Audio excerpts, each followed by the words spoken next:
Good morning, everyone. Welcome to the Thurston County Board of County Commissioners Board Work Session from Wednesday, March 13th, 2024. This is just a work session. I am Wayne Fournier, Vice Chair. I have in the room with me Commissioner Carolina Mejia, and then online we have Commissioners Klaus, Edwards, and Menser. For the beginning of the agenda, we will start with a legislative update.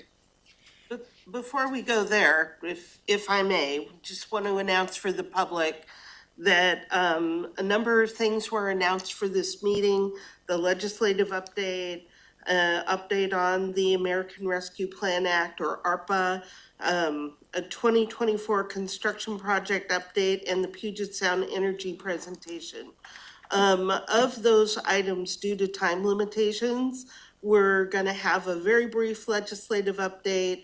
We'll have the ARPA update, the construction project update, and the Puget Sound Energy will be moved to other dates. Thank you. So just for public awareness. Thank you. All right, thank you. And turning it over to you, Rob. Great, thank you. And commissioners, this is sort of our legislative recap. There is a lot of documentation in the packet. I will not be going over all of it.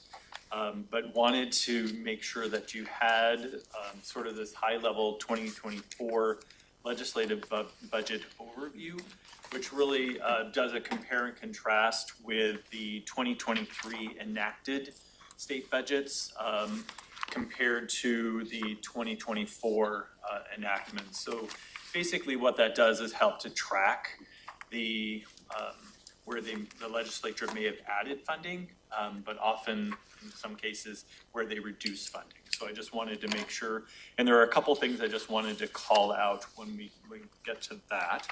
But do know when the legislature passed their supplemental budgets, especially around their capital budget, they did have a substantial number of appropriations made from the Climate Commitment Act, and all of those included a clause that the funds may not be expended or obligated prior to January 1st of 2025, and that if Initiative 2117 is approved in November, that funding will then be null and void.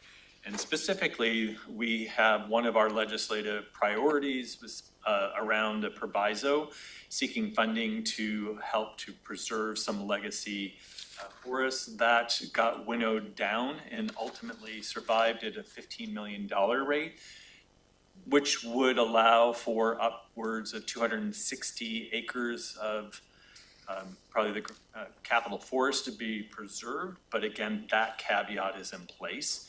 If that initiative passes, that all goes away and we'll continue to have to work on finding future funding for that.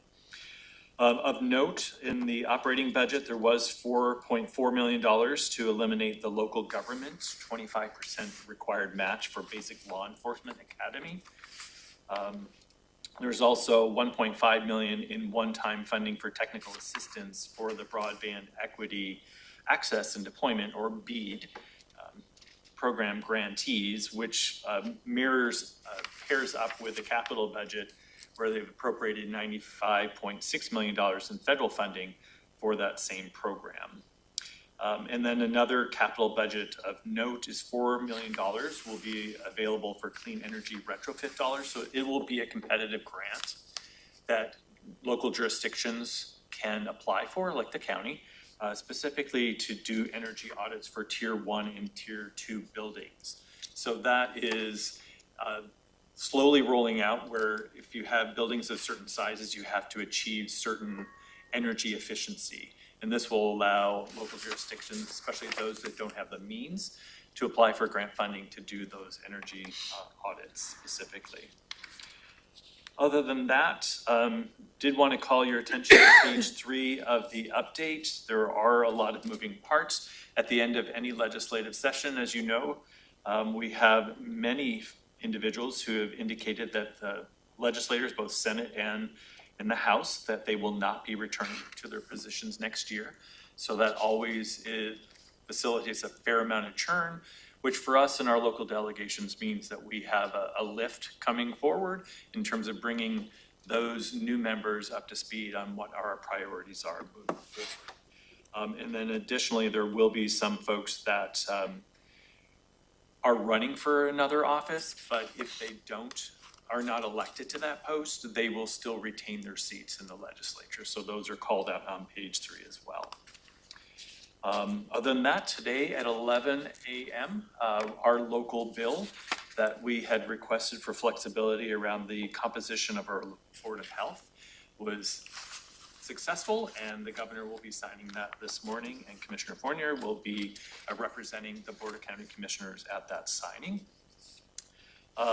Let's see, of note as well, on page 5 of the briefing, Substitute House Bill 2071, and this may be near and dear to Commissioner Menser's heart potentially, or more work, because the Washington State Building Code Council needs to convene 2 technical advisory groups, one to recommend changes needed to apply the Washington State Residential Code to multiplex housing, and another one to recommend changes needed to the International Building Code to allow smaller dwelling units. So that's something to watch as those recommendations come forward, because it definitely impacts how our BDC, or our Building Development Center, functions, and what types of permits are available and able to be permitted on the ground.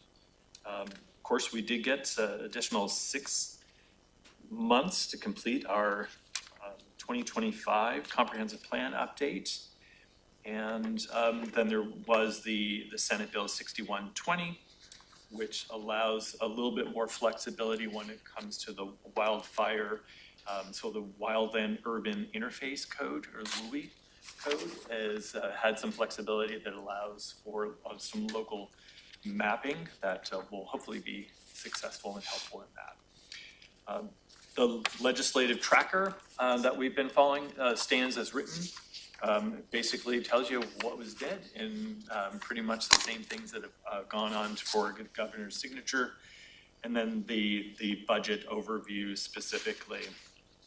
There were a couple of things that I thought would be of interest on page 2 of that. Talks about election costs at the bottom. They added another 23.75 million is added to reimburse counties for the state's share of primary and general election costs, which was great. So hopefully we'll be able to see some of those additional revenues to offset that. And flipping through, I tried to highlight some of the ones so we could be judicious with our time this morning. Let's see, on page 14, it's a good thing for the County Road Administration Board. There is a 62.4 million for the Rural Arterial Trust account. So that is just a slight increase in spending authority, but it's always a good thing. And I'm not sure if that in fact has any ties, probably not any ties to the Climate Commitment Act. Commissioner Menzer. Commissioner Menzer, you have your hand up? I was just curious if anyone knows, and if not, we could ask the auditor, but what that money that will be coming for state share of elections, like what are the sideboards that it can be spent on, and what can't it be spent on? Obviously, there's always a continuum of related expenses to elections, but I'm not sure if that's super limited funds. So they're generally for the primary and general elections, costs, any mandatory recounts on state measures, the state's share of the presidential primary costs, costs associated with printing and distribution of the presidential primary voters pamphlet.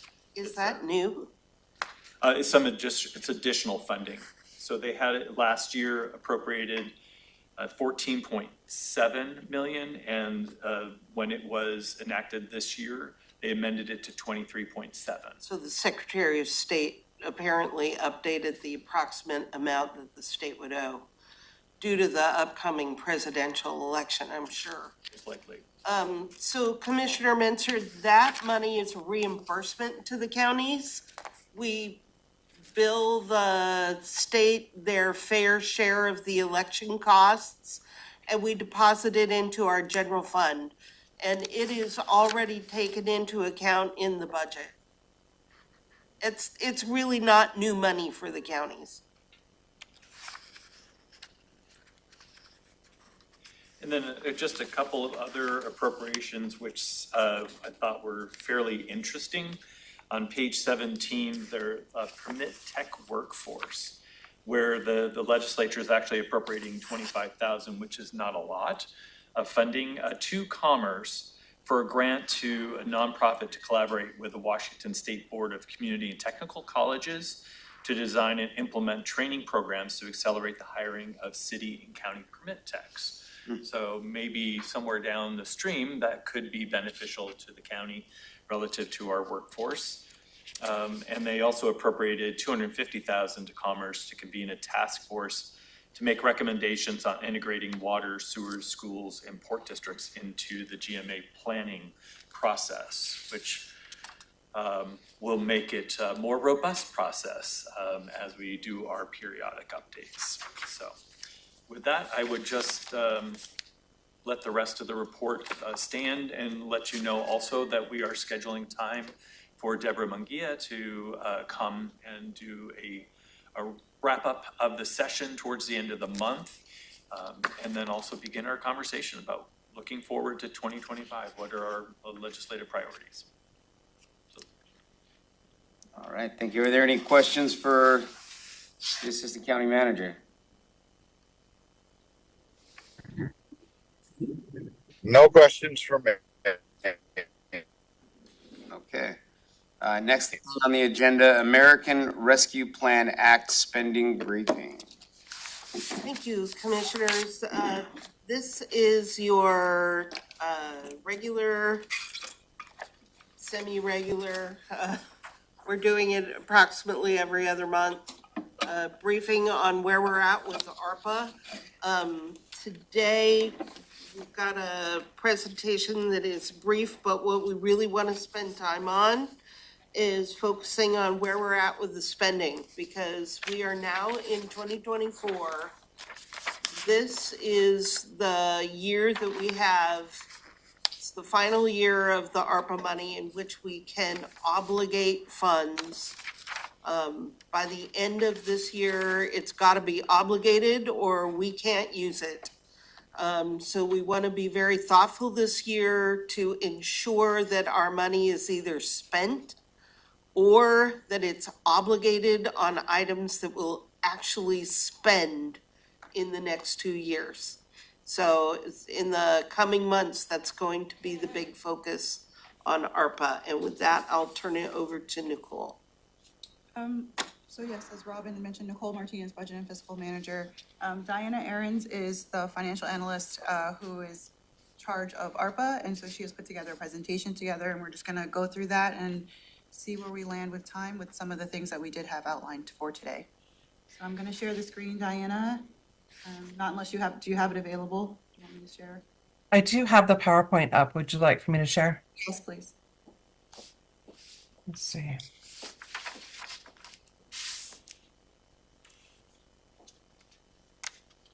Is it sharing now? No. Diana, you may want to introduce yourself. I don't know if you've met the new commissioners. Oh, sure. Hi, I'm Diana Aarons. I'm Senior Budget Analyst for our COVID-19 projects here at Thurston County. It's nice to meet you. It's nice to meet you. All right, I'm going to share my screen.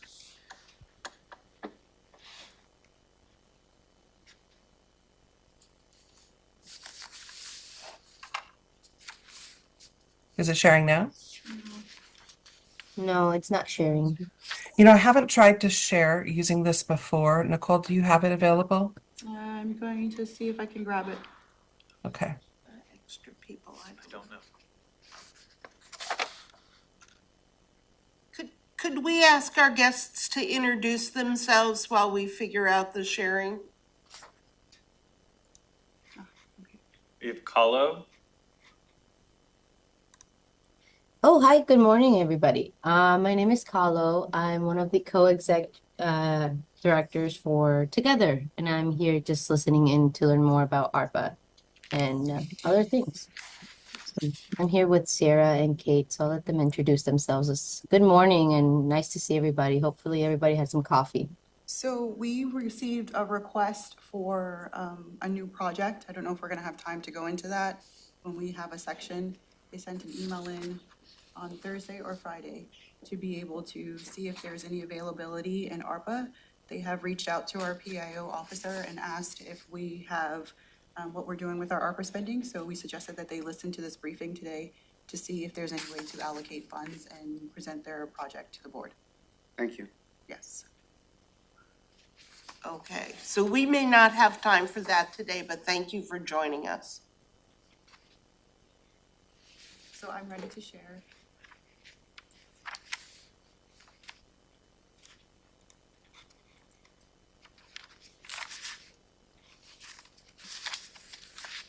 Diana, are you able to? Yes. Okay.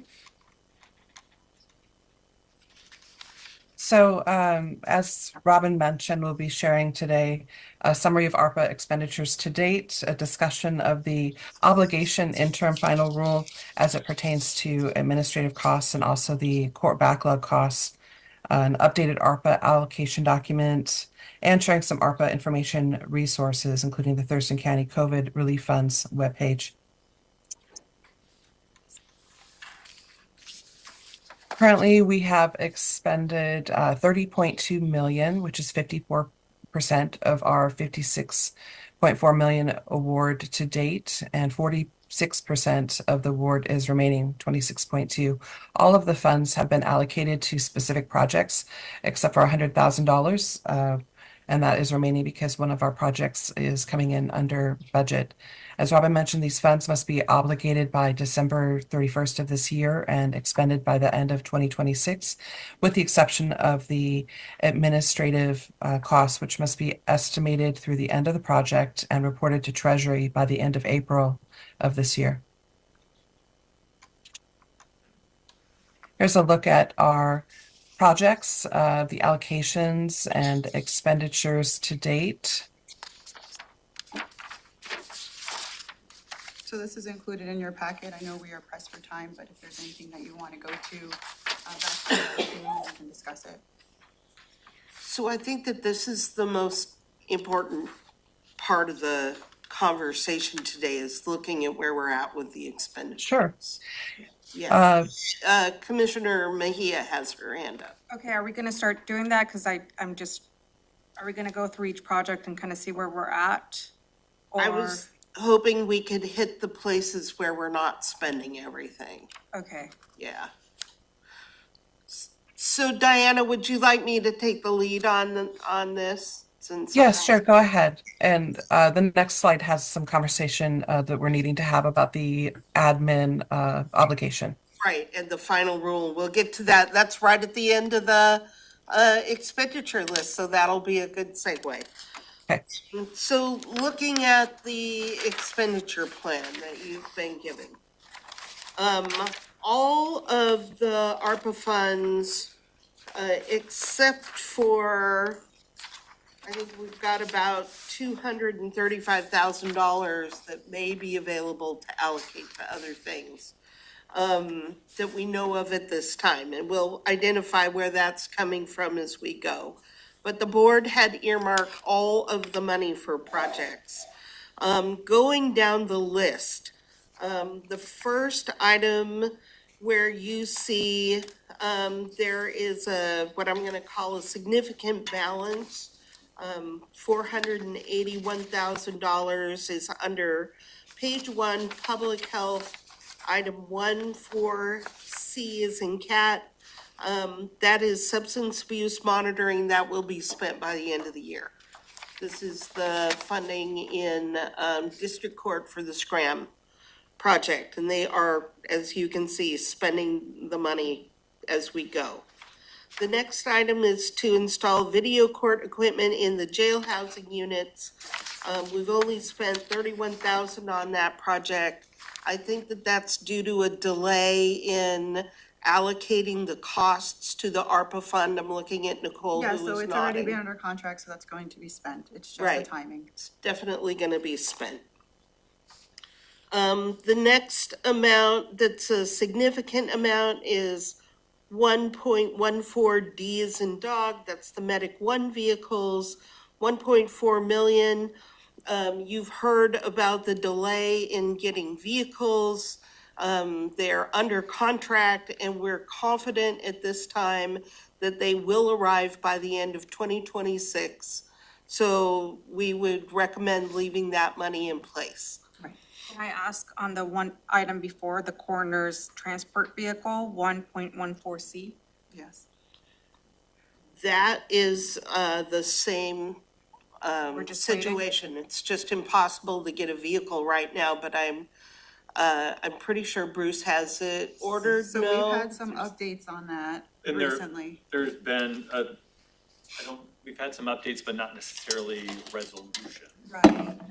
That there is apparently a van or a transport van that is assigned currently to Public Health and Social Services that they may not need, that could potentially be transferred to the coroner's office.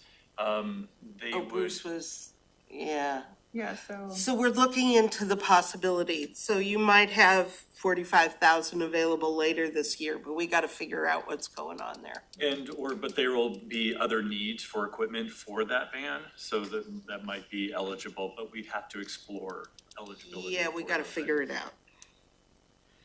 it out. Under the moving to the negative economic impacts, 2.10A, Thurston Works Jobs Program.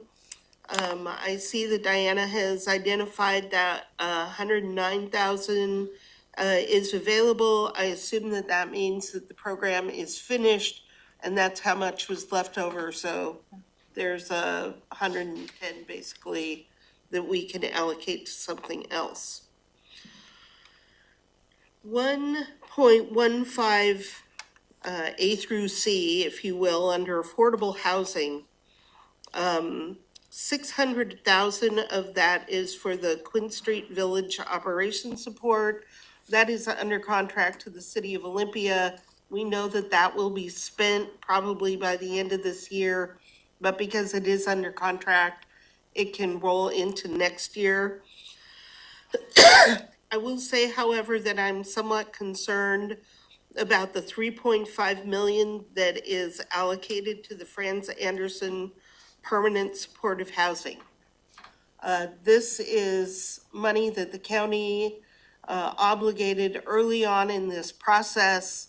The city of Olympia, as our lead partner for this project, submitted an application to the state of Washington Department of Commerce for the project and was not successful in getting the funding.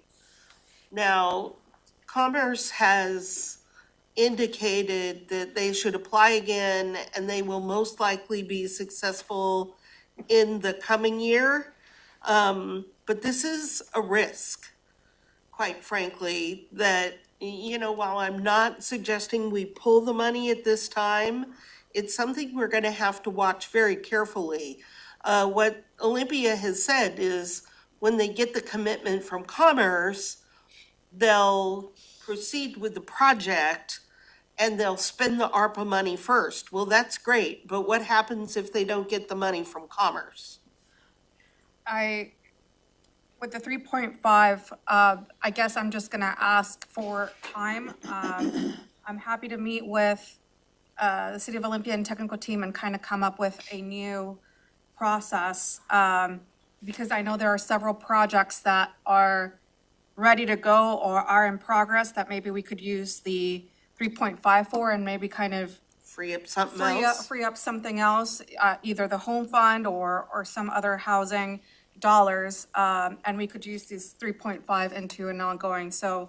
That would be ideal to have an alternative plan for this, because I'm not suggesting that you pull this money, but we've got to have a plan just in case the funding from the state does not come through. Because this is a big chunk of the money that we do not want to lose. So thank you for that offer, Commissioner. Turning to page 2 then. At the top of the page, There's about $11,000 that is left over from the economic impact grants that we could allocate to something else. And then this is a very small amount of money that I would normally not talk about, but this $2,500 that was awarded to the Tenino Young at Heart Theater under your entertainment recovery funds. They've never claimed this. And I know that Jenica and Diana have both tried to work with this organization to put them in a position to claim the money, but they never have. So it's just an odd little thing. We're gonna make another attempt to pay it to them, but they've gotta send us an invoice if they had the event, and that's been a part of the struggle. So it's only $2,500. We're trying to get it to them, but ultimately we may want to use it for something else. Going down the list, item 2.36B is your funding that's dedicated for agricultural support. 421,000 has not been spent yet. And Diana, do you have an update on where we're at? They're still enrolling agricultural businesses, and we should start to see significant expenditures as the season progresses. Some of these businesses are seasonal, so in the coming months we should see more expenditures. So that's something we're going to want to keep our eye on, but it does sound like it's going to be spent. Item 2.36C is in cat is the decrease for the court backlog. We had a lot of discussion around this item because the new rules, the new final rules, the final rules, the maybe final rules, and I'm saying those because Treasury continues to change the rules as we go. But the latest set of final rules says that there's a clear definition of what an obligation means. And as we've been talking about, staff is in a very gray area. So for a while, we were concerned that the US Treasury would not accept county staff on court backlog as being obligated. So our folks, Diana, Brandon, people in financial services, have taken a close look at the final rules. And the advice we have at this point in time is that we think that it is going to be an allowable cost because of the way we do our job offers. And we have these employment letters that clearly state that the positions are being paid by ARPA and they have end dates within the time when the ARPA fund ends. Now, if we have other positions that are being charged to ARPA, I don't think that that will fly. We'll talk about admin in a few minutes.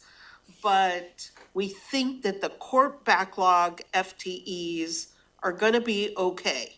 And Diana, I'm just going to ask you to confirm that that's still where we're at. I believe that is the case. We may have a few offer letters which need to be updated with end dates. Yep. Yeah. But we think that that's going to protect us. Now, to the extent that you recently approved backlog funding for the courts on positions that do not have end dates, that's a different conversation that we're probably going to have. Those will probably have to, the funding will have to stop at the end of this year. But for all of those positions that were directly tied to ARPA with end dates, we think that those are going to be okay. So we continue to spend the backlog money. Can I Yes, Can I ma'am? ask just a couple, so will be, so then will that be an impact to the general fund with those positions that, Yeah, Yes, we'll it have will. to, general fund is the most likely. so I know I know that with Superior Court, right, in an effort to kind of mitigate their cuts, ARPA was one of those mechanisms. Yes. So I'm just wondering what we're going to do. Are we just gonna be restoring them in full then with general fund? That is the conversation that we're gonna have to develop a proposal for the board. We're not there yet, but Okay. we will be doing that. It's part of the midterm amendment. Other questions about the backlog? All right. I then can't let's- I do. I do. Oh, yeah, go we ahead. can't see if Go your ahead, hands are up, so Commissioner just Mentor, speak. yeah. Pop up. So I didn't know if we were taking questions along the way. So I have questions about the ag support program because uh that program, if I'm remembering correctly, we built that at the very beginning of COVID. So there should have been multiple seasonal cycles to know what their rate of spending has looked like. And why do we believe if they haven't been spending it in the last 2 years, why do we believe they're going to spend it this year? I mean, we've had that program in place for a while. Not this one.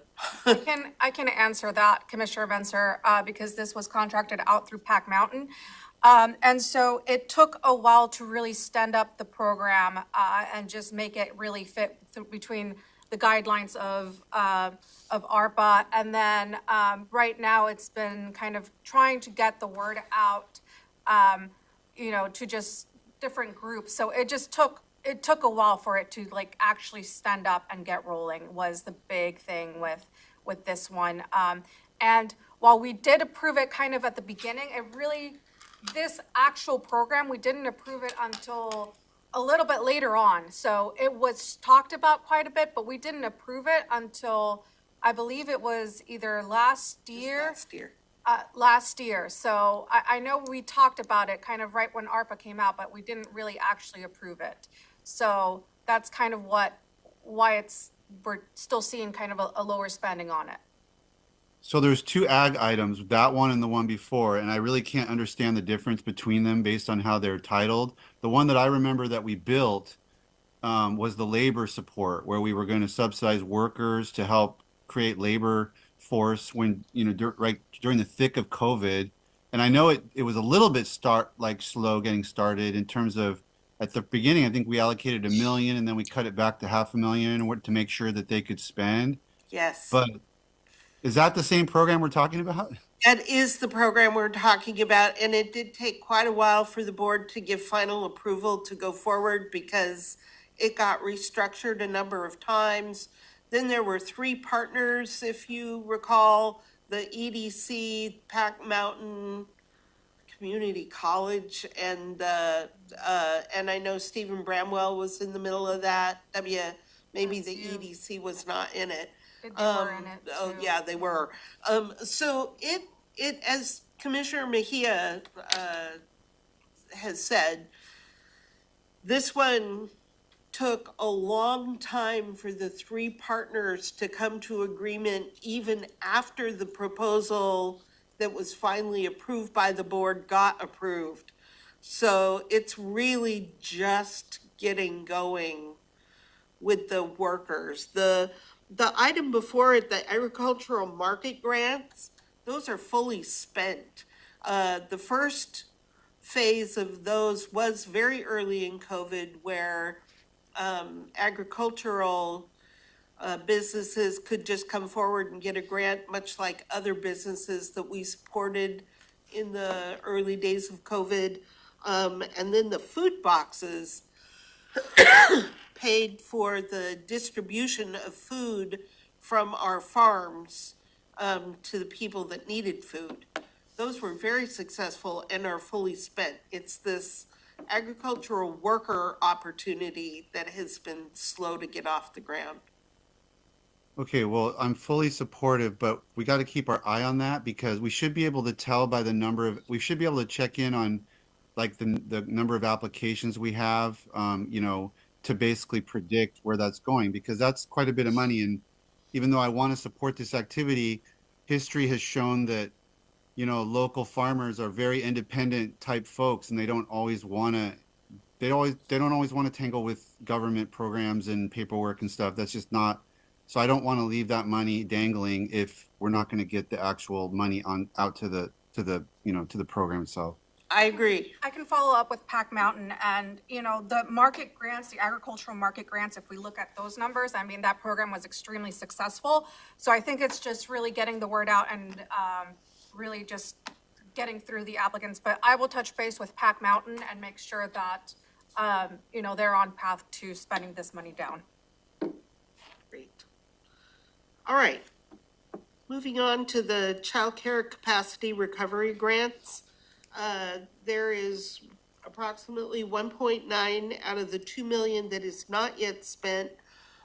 This program is just getting off the ground, and you may have noticed in recent newsletters from the EDC that they are now heavily advertising this program. I checked in with Jenica last week, and she said that this program will support approximately 20 grants and that they have received at this point 11 applications. So we should start very quickly to see the money go out the door. I have an update to that. They've now received 19 applications. Well, then, yeah, we're gonna see this spent. That'll be very successful. Turning to page 3. At the top, you see, we're looking at public sector capacity.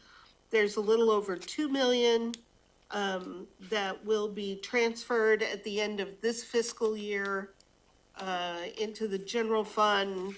We don't have any, risk of not spending that money. 340,000 is for the evaluation. That's covered under the final rule. That has to continue into future years, and that's under contract with the EDC for analysis. And then the next big area is infrastructure.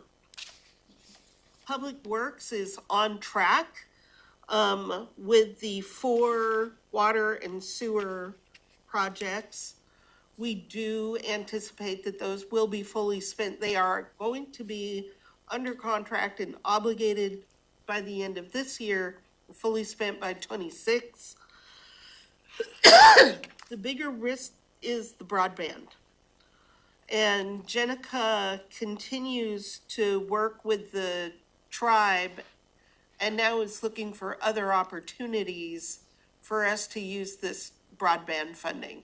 This is one of the larger areas of risk, and I don't have a lot of information about this. Yeah, so hopefully we'll have more information in May. Lost revenue will be fully spent. No worries there. And then on page 4, there's the administrative money. So before I turn it back over to Diana to talk about the admin, do any commissioners have questions about any of the items that we've reviewed? So far, my biggest concern at this point is broadband. Yeah. Again, if you're on Zoom, we can't see if you raise your hand. So if you have a question, just speak up.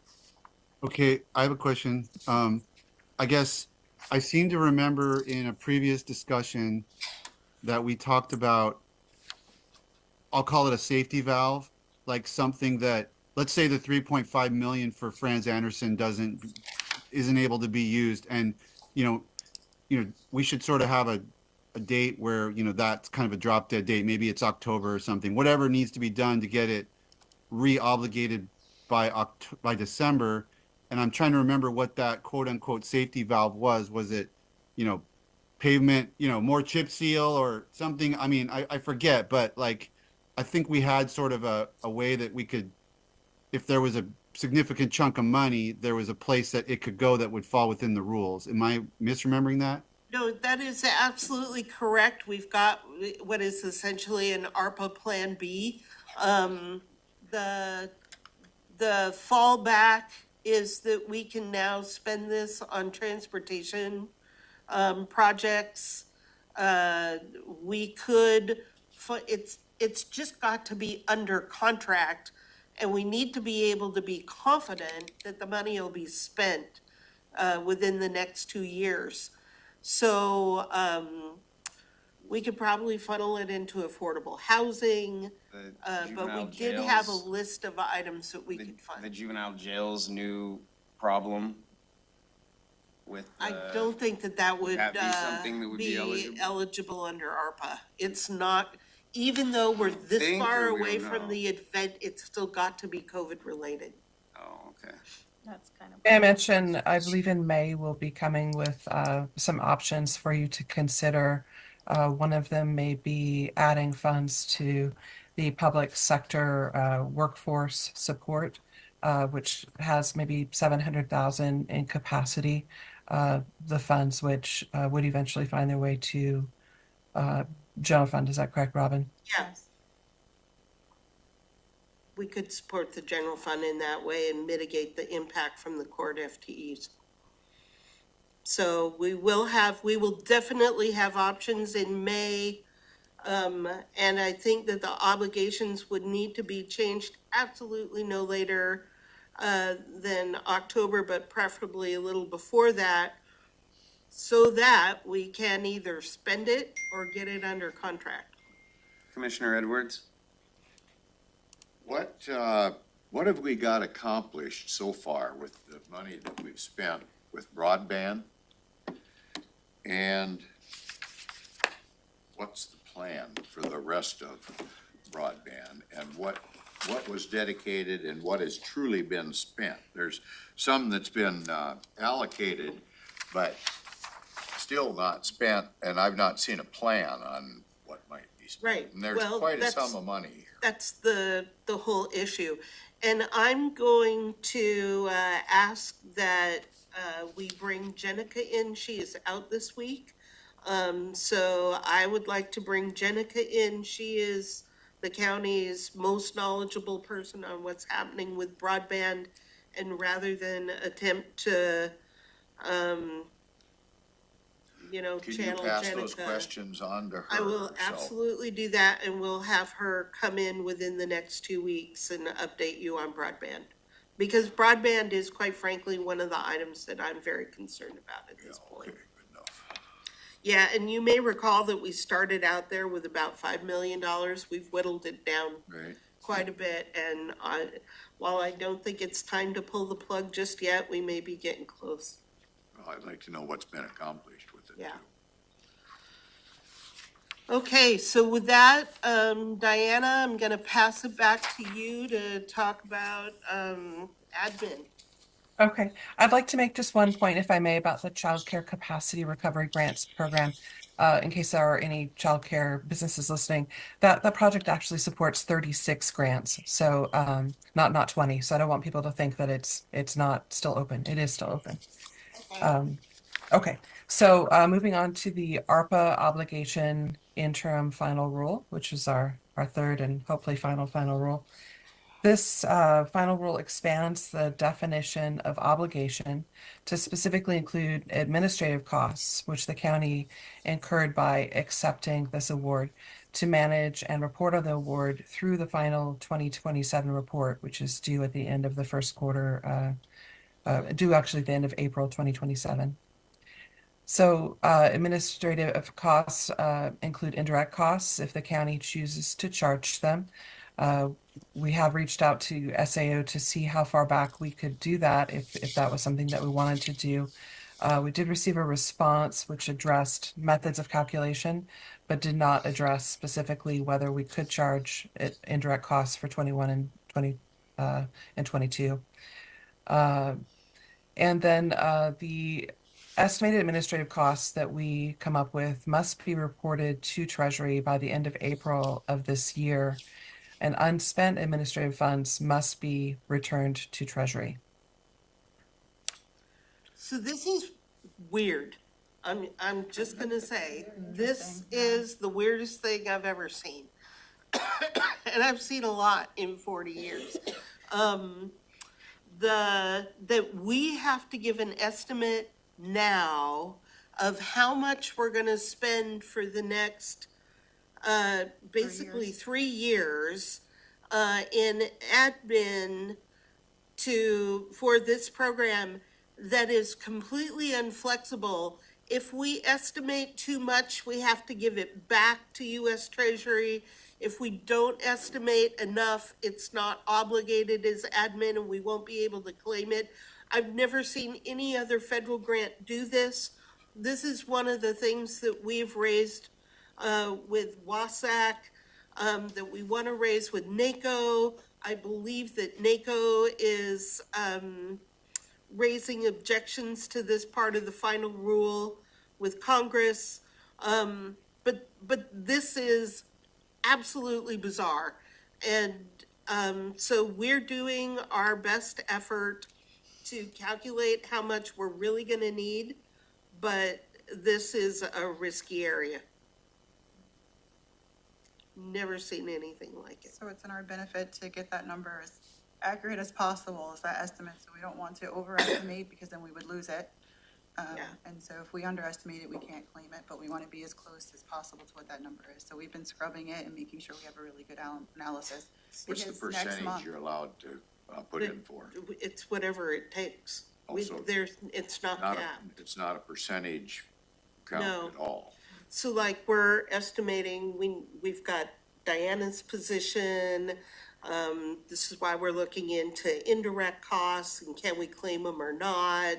Financial What else services. will we need?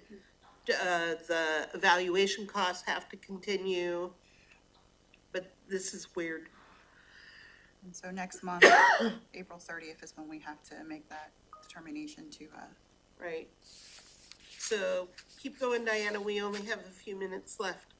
Sure. And then the other piece regarding this obligation interim final rule, because they have called out specifically administrative costs, it really kind of highlights that there is no specific provision in the interim final rule for ARPA project FTE employed by the county beyond December 31st, 2024. As Robin mentioned, we're reviewing court backlog position off letters for obligation. The Chandler court lease, of course, would obligate funds and would need to be signed or renewed by the end of this year to go through the end of the project or the end of the grant period. Do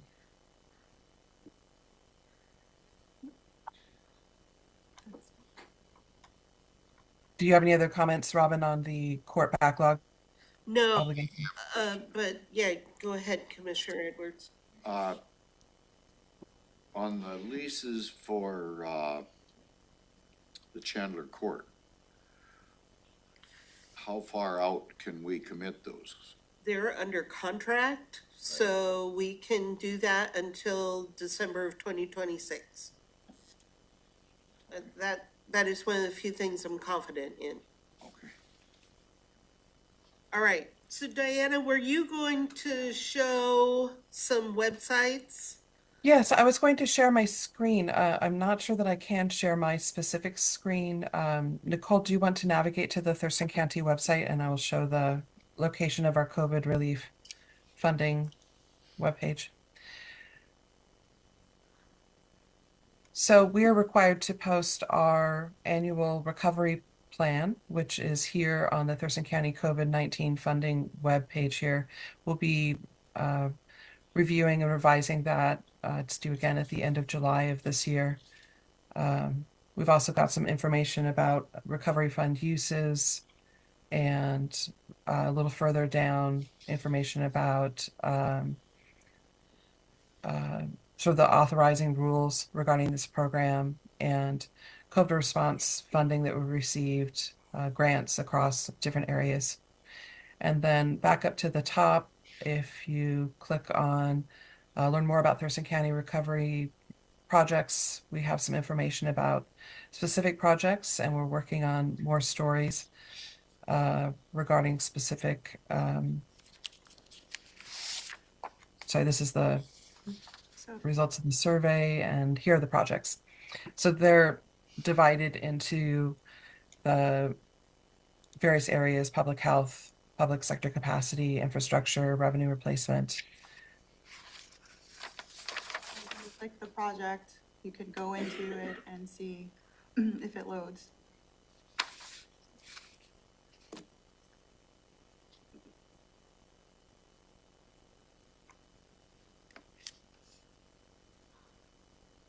There we go.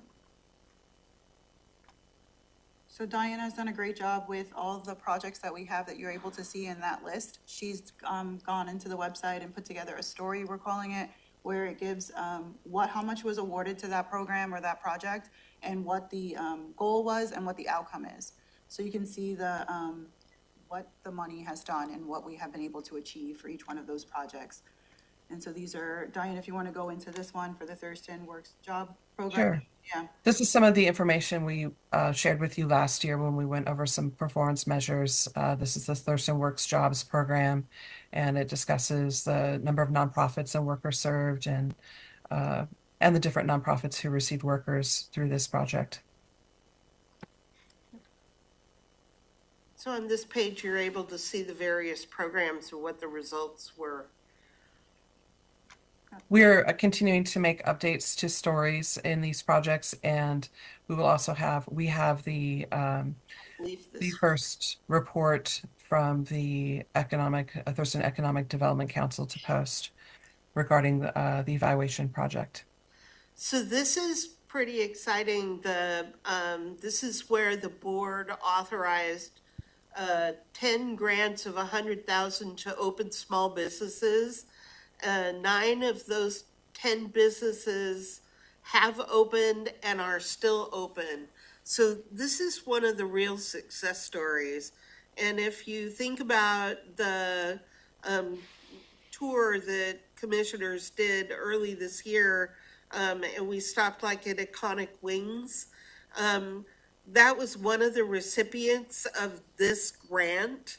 Can we highly encourage our PIO to jump on those stories? And start telling some of the That's success great. stories of the Yeah. county, yeah. So we just wanted you to see that we are publishing information about where the money's gone and what we have, some Accomplished. supported, yeah. The accomplishments, thank you, that is the right word.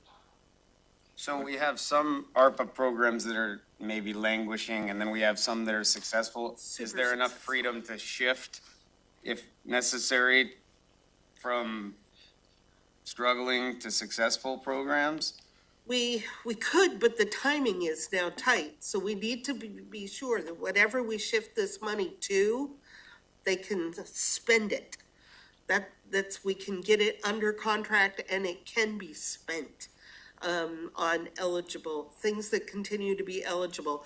And that has been the other part of the challenge of this grant, is we all remember COVID, March 2020, the further away you get from that event, the harder it becomes to connect what you're spending the money on as having a relationship in either response or recovery to And COVID. aren't we essentially the judges on what counts as having been affected? I mean, I'm not saying you stretch it, but that decision is left with us essentially, right? Largely, there's no but not completely, because we always have to be aware that the federal auditors will come. Yeah, Yeah. but we set that bar and we finally decide. It's gotta pass, some It's gotta kind of pass muster. an audit, yeah, which is why we've got a team that Diana leads that looks closely at the things that we've spent the money on. We are confident that everything that Thurston County has spent money on is eligible, and our audits have been clean, which is not something that can be said by other counties.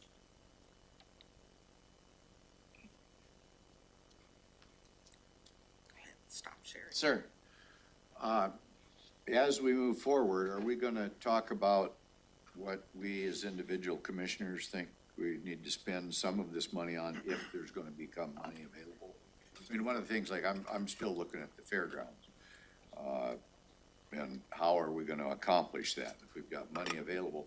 I still think that can be easily tied to COVID problems because we utilized the fairgrounds in the past to deal with COVID problems, so. Just looking for the fun calendar, trying to fix it up. I think May will be the time to have that very conversation. So I just want to say, because the next thing in the PowerPoint presentation is other potential projects, and I just want to give recognition to Together. They did submit a request for a project, and I can forward that to commissioners for your consideration if there is any money that can be reallocated or any of the money that is still available to be able to look into that for them. So just wanted to let I'm Megan know. curious about, in regard to that, Yes. are we gonna make it known to other like groups so we're fair with everybody?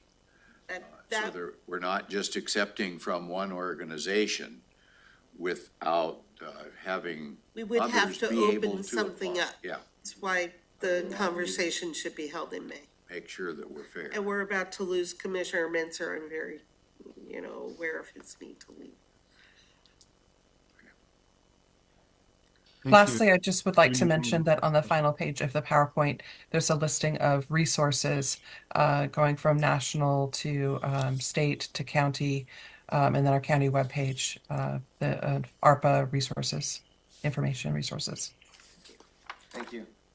Commissioner Menzer, before you have to leave, do you have any?